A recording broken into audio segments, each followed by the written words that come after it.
Madonas slimnīcā ir noslēgušies vērienīgi rekonstrukcijas darbi.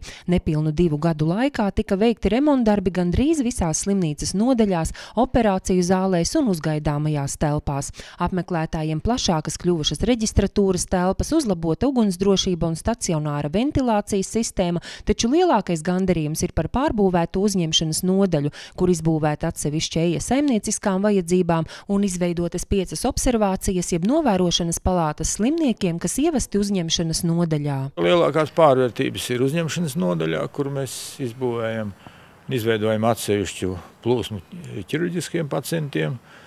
Tad atsevišķi ir piegāžu plūsma, un arī observācijas nodaļas izbūvēta ar 5 gultām. Projekts realizēts pateicoties Eiropas Savienības fondu finansējumam par kopējo summu vairāk nekā 580 000 latu, no kuriem 175 000 finansēja pati Madonas slimnīca. Līdztekus rekonstrukcijas projektam operāciju zālē tika uzstādītas jaunas iekārtas, ko finansēja novada pašvaldība. Paralēli šim projektam mēs veicām arī centralizētās sterilizācijas iekārtu uzstādīšanu operāciju zālē, ko savukārt finansēja doma, novada doma. Tur arī uz 75 000. Domājot par turpmāko attīstību, slimnīcas vadība norāda uz telpu trūkumu.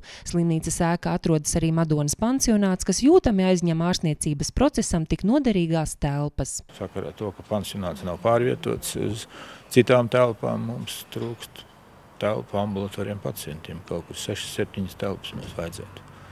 Jo viens ārsts nav aizgājis prom, jau nākošais. Dažkārt pat 2 pieņem vienā kabinetā.